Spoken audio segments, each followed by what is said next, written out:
Bonjour tout le monde, bienvenue sur ma chaîne. Aujourd'hui, on va essayer de voir les vecteurs et les points dans le plan. C'est ça l'ordre du jour. Vecteurs et points. Voilà. Vecteurs et points. Alors, pourquoi j'ai choisi cette notion à partager avec vous?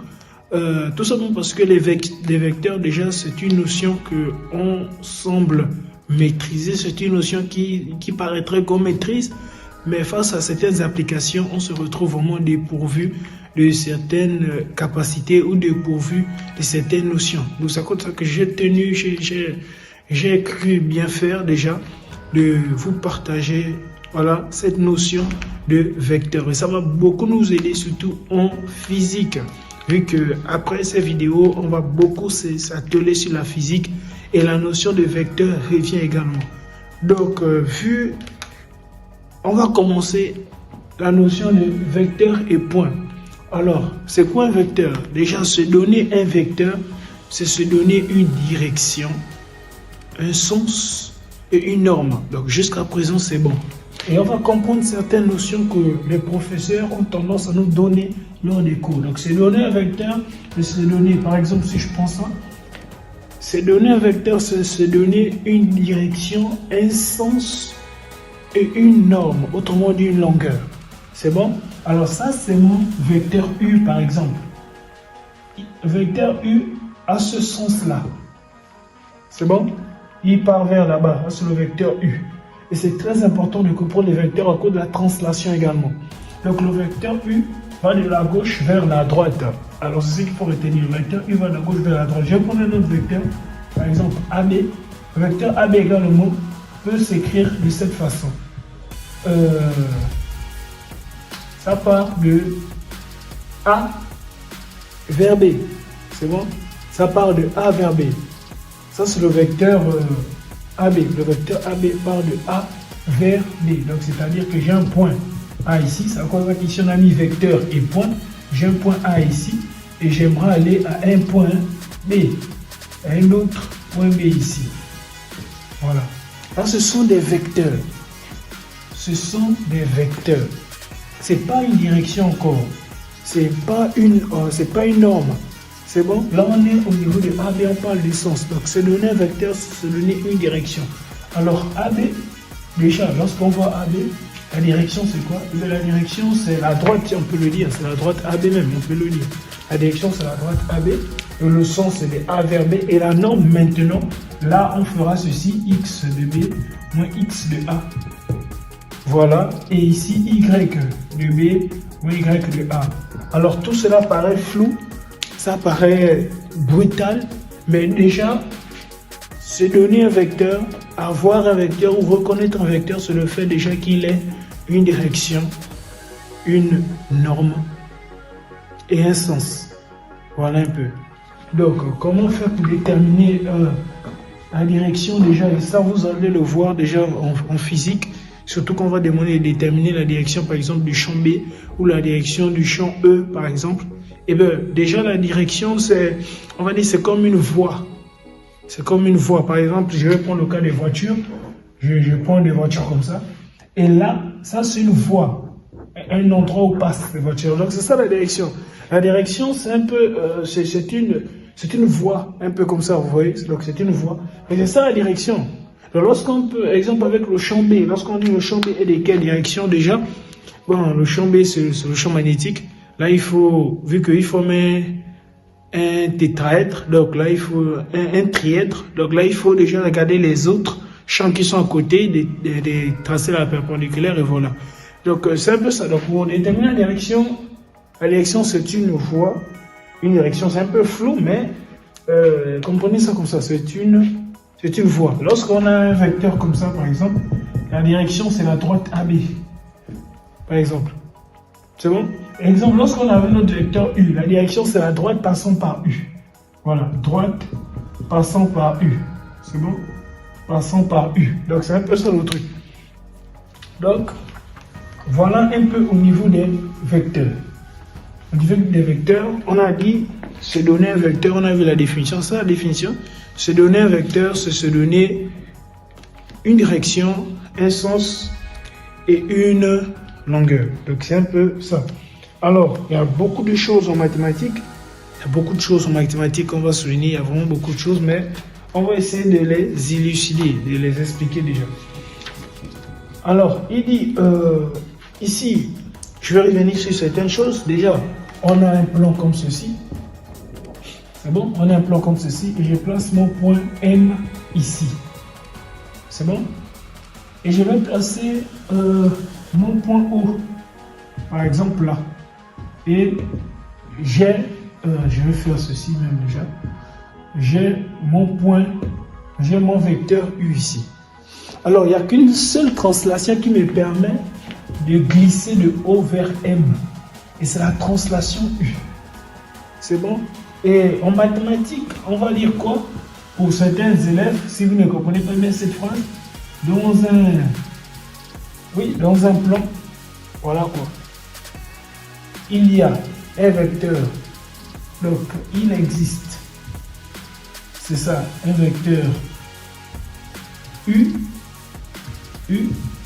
et un point M, voilà, tel que OM égale à U. Voilà, les inégalités commencent. OM égale à U. Donc c'est un peu ça, la phrase que l'on donne le plus souvent, que les professeurs donnent le plus souvent. Et c'est ça la phrase en fait. Donc c'est comme ça comment on traduit cette phrase. Donc il existe dans un plan déjà, dans un plan ayant un vecteur U et un point M, il existe un seul point. Retenez bien le point M s'il vous plaît parce que ça va chauffer après. Un seul point tel que OM égale au vecteur U. C'est bon? Voilà, donc retenons que les vecteurs, c'est pas si difficile que ça également, c'est pas si difficile que ça. On peut additionner des vecteurs. Donc c'est-à-dire que c'est possible de faire AB par exemple plus AC. C'est possible. C'est possible de faire AC plus BC. C'est possible. Donc c'est possible d'additionner déjà deux vecteurs. C'est possible de comparer deux vecteurs. C'est possible de faire la soustraction, avec deux vecteurs. Et c'est possible de multiplier des vecteurs par un nombre, par exemple. Si je prends des vecteurs U ici plus V là, par exemple, je peux le multiplier par ce nombre-là. Donc, ça m'est donné, voilà, lambda U plus lambda V. C'est bon? Ça m'est donné ça. Donc, regardons déjà bien, c'est très important, rendre les choses sérieuses. Lorsque on fait U multiplié par exemple, ou bien lambda multiplié par U, et ça peut donner par exemple V, là ce qu'on appelle la combinaison linéaire. Combinaison linéaire, c'est-à-dire un s'exprime comme le produit d'un facteur multiplié par l'autre vecteur. C'est-à-dire, on va revenir, rendons les termes assez sérieux que tu as vu en seconde. Donc, je prends un nombre A que je vais multiplier par le vecteur V. Ça me donne U. Alors, V est combinaison linéaire de U. Lorsqu'on parle de linéaire, c'est une droite. C'est un peu, regarde un peu, c'est un peu comme AX. AX égale à B. Regarde bien. C'est un peu comme AX égale à B. Donc le fait de dire que A multiplié par V égale à U, ça me donne un peu AX égale à B. C'est A multiplié par X qui égale à B. C'est comme ça qu'on dit combinaison linéaire. Pourquoi? Parce que c'est l'équation d'une droite. Autrement dit, c'est l'équation d'une ligne. C'est bon? Mais avec des vecteurs. C'est l'équation d'une droite ou d'une ligne avec des vecteurs. Voilà pourquoi on dit combinaison linéaire. Et retiens bien ceci, s'il te plaît. Combinaison linéaire. Ça va arriver, ça va beaucoup arriver cela. Donc là, les deux vecteurs ici sont combinaisons linéaires. Alors, on a dit qu'on peut multiplier deux vecteurs, voilà, ou même les additionner. Et bien, on va illustrer ça par un exemple. Je vais prendre 4U moins V ici. Et n'oublie pas les flèches qui sont en haut. Plus 6 oméga, plus 3v, moins 2, que je vais multiplier par u plus 3 oméga. Voilà. Alors, si tu es en seconde, déjà, tu as fait développer, réduire et factoriser déjà. Alors, on va essayer de développer un peu plus pour ceux qui ne s'en sortent pas en mathématiques. Alors, ici, ça me fait mon 4u moins v ici, plus y plus 3v avec moins v. On peut déjà les enlever déjà. Et ici, je vais faire 2 multiplié par u. 2u moins 6. 6y. Voilà. Et après, il ne reste plus que de travailler cette expression. Donc ça, avec ça déjà, c'est bon. Voilà. Quoi encore?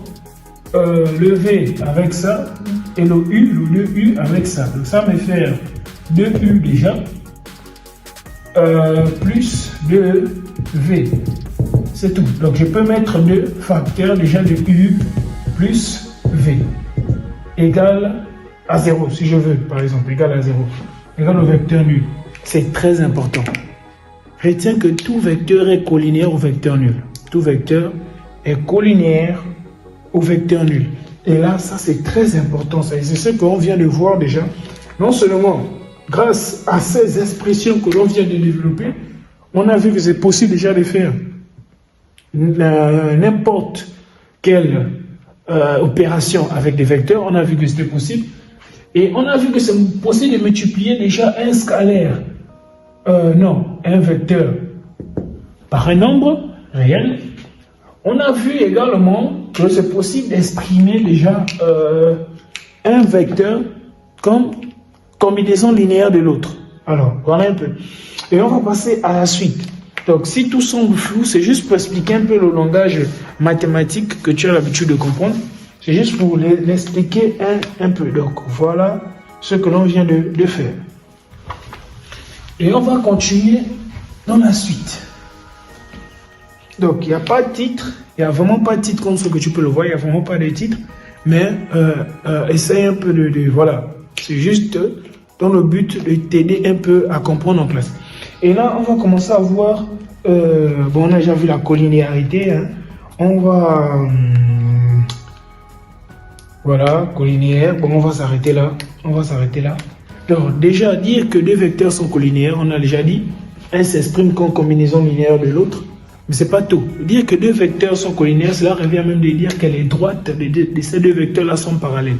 S'il te plaît, retiens ces définitions. Elles sont importantes. Si tu es en seconde, retiens ces définitions, s'il te plaît. Alors, dire que le vecteur A est collinéaire,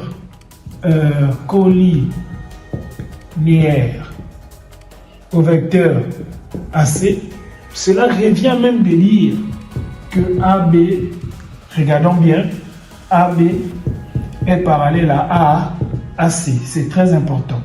La droite AB. Donc, on a quitté des vecteurs pour dire des droites. Et c'est très important.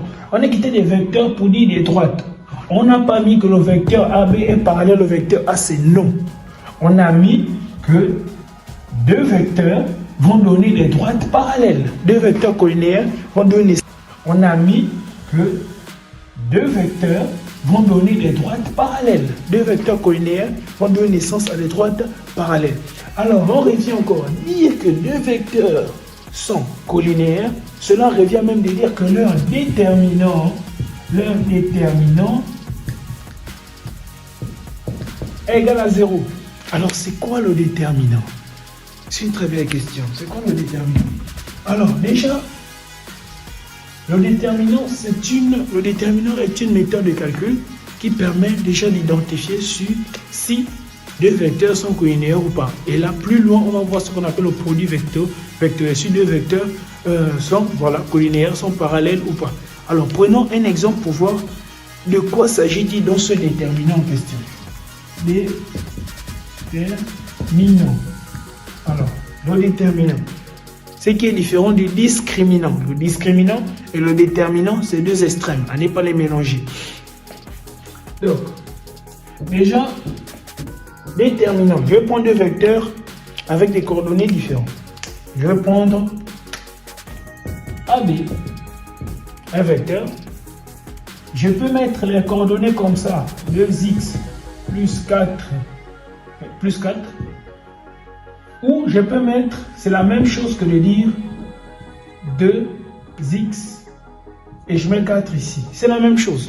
Donc que tu écrives comme ça ou que tu écrives comme ça, rien ne change. On sait que ça c'est pour les x et ça c'est pour les y. Retiens ça aussi, pardon. Que lorsque c'est en écriture verticale, la barre qui est en haut, c'est la barre des x, la barre qui est en bas, c'est la barre des y. Pardon, c'est très important parce que ça va nous aider dans la suite. Donc, si tu assimiles déjà ça, c'est calé. Alors, donc, je vais prendre AB, j'ai ses coordonnées. On appelle ça des coordonnées. Et là, on va le voir, on y arrive. Et AC, par exemple, je vais donner moins 4. Non, j'enlève le x. J'enlève le x. I, ici. Et 4j. C'est bien. C'est mieux comme ça. Et on va le prendre dans la base O, I, J. Voilà. Donc ici, je mets moins 4i plus 2j. Par exemple, moins 4i plus 2j. C'est un exemple. Ou bien, enlevons même ça. Mettons 8j, par exemple. 8j. Alors, comment s'exprime le déterminant déjà? Je vais mettre ici det. C'est bon? Déterminant de AB AC. Regardez ce que j'ai dit. J'ai dit déterminant de AB virgule AC. Je n'ai pas fait déterminant. Je n'ai pas mis déterminant de AB. On appelle ça comment? Déterminant de AB parallèle à AC. Je n'ai pas fait ça. Ça, c'est pas bon. C'est pas ce que j'ai fait. J'ai fait déterminant de AB virgule AC. C'est très important. Et regardez un truc. Déterminant de AB AC. Je trace deux traits comme ça.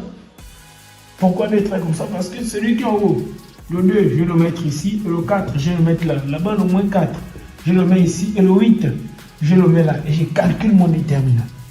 Je ne mets pas égal à 0. C'est faux. Je ne dois pas mettre ça. Je ne dois pas mettre que le déterminant est égal à 0. C'est faux. Je ne dois pas écrire cette formule-là comme ça.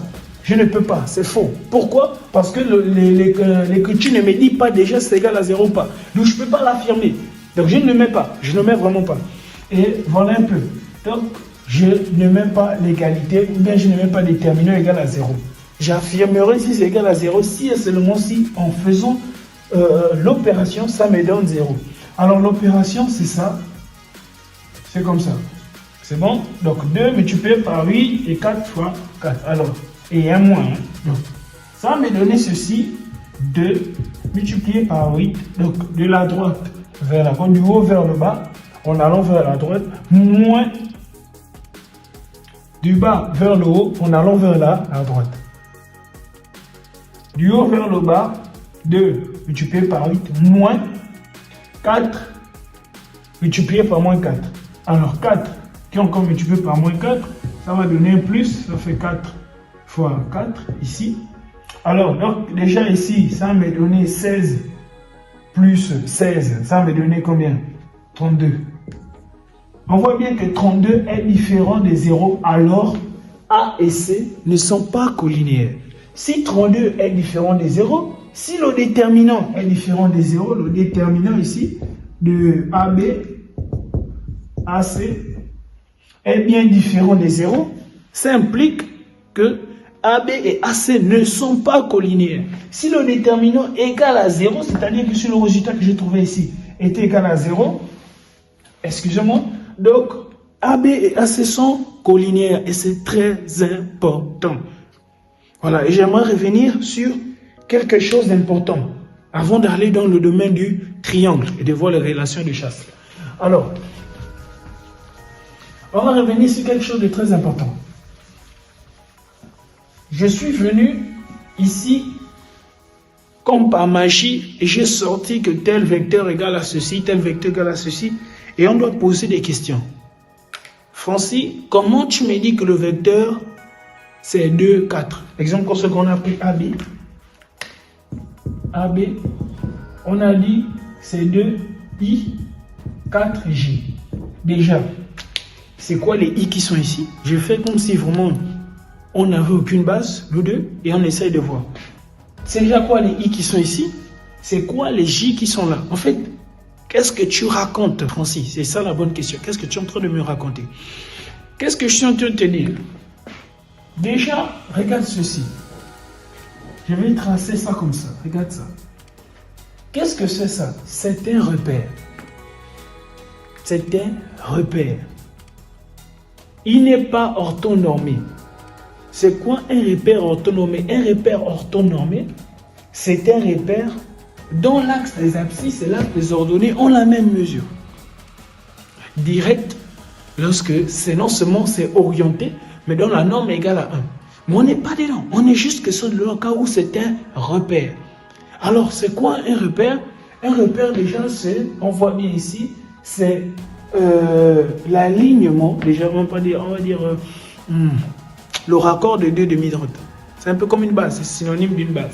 Donc ici, je vais appeler ce repère-là O, I et J. O, I, J. O et O. O est là. I et O. I, c'est le pas des abscisses et J, c'est le pas des ordonnées. C'est quoi l'histoire de pas là? Pas quoi? C'est quoi l'histoire de pas? Le pas, c'est quoi? C'est-à-dire, pour me déplacer, pour aller de 1, par exemple, ici, si les coordonnées, ici, c'est 1. Et ici, j'ai 2. Ici, j'ai 3. Ici, j'ai 4. La même chose aussi ici. Ici, j'ai 1. Ici, j'ai 2. Ici, j'ai 3. Ici, j'ai 4. Et je te conseillerais d'apprendre ces coordonnées. Si tu veux faire la terminale C, ou si tu veux faire des études encore plus supérieures, pardon, apprends ça, s'il te plaît. Apprends ça. Ou bien si tu veux travailler dans l'armée, fabriquer des bombes nucléaires, bon, désolé, fabriquer des bombes nucléaires, ou bien c'est pas trop calculer les coordonnées du satellite, être géophysicien, apprends ça. Les coordonnées sont très importantes. Apprends ça. Donc voilà un peu. Donc le pas des abscisses, c'est-à-dire pour quitter de 1 à 2. Pour quitter de 2 à 3, c'est quoi le pas pour 1 à 2? Est-ce que pour 1 à 2, il faut que je fais 2 pas? C'est-à-dire, si je mets ici 1, 2, est-ce qu'il faut que je fasse 2 pas pour aller vers 2? Est-ce qu'il faut que de 1 à 2, le pas c'est 1? Est-ce qu'il faut que je fasse juste une enjambée pour aller vers 2? Ou bien il faut que je fasse deux enjambées pour aller vers 2? Est-ce que pour aller vers 3, il faut que je fasse une enjambée, 3 enjambées? Ou bien je fasse juste 2 enjambées et je suis à 3? Donc c'est ce qu'on appelle le pas. C'est le déplacement. Est-ce qu'il faut que je me déplace est-ce qu'il faut que je me déplace d'une longueur d'un mètre, d'un centimètre pour que j'arrive à 2? Ou bien il faut, c'est ce qu'on appelle le pas. C'est bon? Et celui qu'on appelle I. Et l'autre, celui qu'on appelle J. C'est ça le pas. C'est bon? Donc voilà un peu. Et comment on fait pour positionner déjà ces coordonnées-là? Ici, bon, pour en arriver là, ils ont fait, on appelle ça comment? Ils ont fait une petite machine, mais c'est pas de cela dont on va d'abord parler des coordonnées, ensuite on va voir comment ils ont fait pour arriver là. Alors déjà ici, repérer l'axe, sur l'axe des X, repérer 2, donc je repère 2 ici, c'est très important, même pour toi qui connais, s'il te plaît, regarde pourquoi. Parce que si tu fais les études supérieures, même en chimie, tu vas tracer des courbes sur le papier millimétrique, et c'est de ça dont il s'agit. Alors, donc, je mets 2 que je vais faire verticalement, une ligne verticale qui s'envole, et je vais chercher mon 4 au niveau de l'axe des ordonnées. Donc ici, c'est l'axe des abscisses, et ici, c'est l'axe des ordonnées. Lorsqu'on aligne ça comme ça, 2i plus 4j. 2i, le i représente l'axe des abscisses, et le j représente l'axe des ordonnées. Abscisse, c'est où? C'est ici. L'axe des abscisses, c'est là. Ordonnée, c'est là. C'est bon? Voilà. Ici, c'est x. Et ici, c'est I, Y. Les ordonnées, c'est bon? Abscisse, ordonnée. Abscisse, ordonnée. Abscisse, ordonnée. Abscisse, c'est celui-là des X, ordonnée, c'est celui-là des Y. Ici, on est un plan à 2 dimensions. Ici, on est rien qu'à 2 dimensions. À 2 dimensions, on n'est pas encore dans l'espace. Ok. Donc, voilà un peu. Donc, le 2, je le représente sur l'axe des abscisses. Et le J, je cherche 4J que je vais représenter sur les ordonnées. Je cherche le 4. Le 4 est là. Sur les ordonnées, j'ai ceci. Et voilà mon AB. C'est ça mon vecteur AB. Comment ça dépend? Mais c'est ça mon vecteur AB. Voilà un peu, c'est bon? Donc je pourrais encore prendre c'est pas, prenons 5i, par exemple, bon, il n'y a pas 5, hein. Prenons 2i plus j, 2i plus j. Alors, lorsque vous voyez j simple, par exemple ici, 5i plus j, lorsque vous voyez j, c'est-à-dire qu'on a fait 1 multiplié par j. Donc ici c'est 1. Lorsque vous voyez j, ça veut dire que l'ordonnée c'est 1. C'est bon? Voilà. Si là tu ne vois pas, lorsque tu vois j comme ça, c'est-à-dire que j'ai fait 1 multiplié par j. Autrement dit, j égale à 1. C'est bon? J égale à 1. C'est bon? Alors, en fait, ici, le nombre qui multiplie j, c'est 1. Donc j égale à 1. C'est bon? Ici, le nombre qui multiplie i, c'est 2. C'est comme ça qu'on a mis 2 ici. Le nombre qui multiplie j ici, c'est 4. C'est comme ça qu'on a mis 4 ici. Et le nombre qui multiplie j ici, c'est 1. Donc, à chaque fois que tu vas voir j simple, c'est le monde dans des coordonnées. Par exemple, quand tu vas voir ici comme ça, par exemple, AC, par exemple, AC égale à 2i plus j. Ça veut dire que c'est 2i plus 1, c'est tout. Il y a 1 là, c'est bon? Alors, je vais essayer de représenter ça. L'axe des x, ici c'est l'axe des x. Donc, je monte et l'axe des y, les ordonnées, c'est là. Et je place mon A à C. Donc, voilà un peu comment on fait pour représenter ça. Et voilà le repère. Et on va aller dans les triangles, on va se rendre compte. Que il n'y a pas que cette base-là. C'est aussi une base, un repère aux bases. Il n'y a pas que ça. On va voir dans les triangles encore un autre type de base. Et on va approfondir encore plus la notion de vecteur. On est sur le vecteur en ce moment. Alors, je vais tracer mon repère, un autre repère. Comme ça. Je prends un point B ici. Et ici, je prends O. Ici, c'est mon O, l'origine. O, c'est à l'origine. C'est très important. Hein? Très important. Ici, c'est X. Ici, c'est I. J. Y. Ah, c'est mon point O à l'origine. Et je vais prendre mon point A. Par exemple, ici. A. Donc, ça, c'est O. Ça, c'est A. Et on me demande ceci. On me dit de calculer le vecteur, les données, les coordonnées du vecteur AB. Les coordonnées de AB. Si tu ne vois pas bien le bleu, je n'ai pas très l'habitude d'utiliser le bleu. Parce que voilà, les coordonnées de AB. On me demande les coordonnées de AB.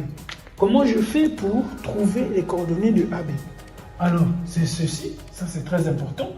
AB, c'est encore égal à quoi? X de B moins X de A plus Y de B moins Y de A. Et ici, il y a les I, hein, I, et ici, il y a les J, donc c'est un peu ça. Donc voilà un peu comment je fais pour trouver les coordonnées de AB. Donc quand tu vois pas ici, voilà ce que j'ai écrit. X de B moins X de A, I plus Y de B moins Y de A, J. IJ, c'est le pas, voilà. Et voilà un peu comment on a fait pour dire que AB est égal à, par exemple, 2x plus 4. Voilà, 2i plus 4. Pourquoi? Parce que x de A, x de B, c'est un peu le tralala. Parce que ici, regardez ici, qu'est-ce qu'on a fait réellement? A, c'est là. On a pris les coordonnées de A sur l'axe des Y. Et je vais vous effacer ça. On a pris les coordonnées de A sur l'axe des X ici. Et on va prendre les coordonnées de A sur l'axe des Y ici. Donc ça fait Y de A ici. X de A là. La même chose pour B. Les coordonnées YB ici. YB. Et ici on va mettre YA. XB. XB. Vu que là, ça va donner les coordonnées de X, les coordonnées de XA, YA, YB, XB. Voilà pourquoi j'ai coupé tout court en écrivant que ça fera XB moins XA plus YB moins YA. Alors pourquoi B vient en première position et A en deuxième? Et pourtant les coordonnées c'est AB. Pourquoi B vient avant? Parce que si on fait x de A moins x de B sera négatif. C'est bon? Ce sera négatif. Si on fait ça comme ça, ce sera négatif. Donc, voilà un peu. En fait, c'est parce que c'est censé être... on appelle ça comment? Quand on a au sujet du potentiel, on va voir ça plus tard. Au sujet vraiment du potentiel, à cause qu'il n'y a pas de négativité, c'est vraiment, on va faire référence vraiment au potentiel. Donc, c'est un peu ça. Vraiment, on parlera de ça plus tard, mais juste pour illustrer, c'est-à-dire que A est ici et B en haut, en fait. Si on fait, par exemple, ici, c'est au sujet de. Je vais prendre, c'est pas trop moins. Par exemple, c'est un potentiel, par exemple. Vous ne savez pas ce que c'est que le potentiel, on va dire quoi? Une unité de mesure, par exemple l'ampère-mètre, voilà. Vous avez fait la 6e option, moi vous connaissez l'ampère-mètre. Et lorsque je veux faire, j'ai dit l'ampère-mètre, l'ampère, l'intensité, lorsque je vais faire la différence entre les deux, c'est-à-dire A moins B, ça va être négatif. Mais lorsque je fais B moins A, ce sera positif. Donc c'est à ce niveau-là un peu qu'on tient compte de ça. Donc merci encore et on passe à la suite.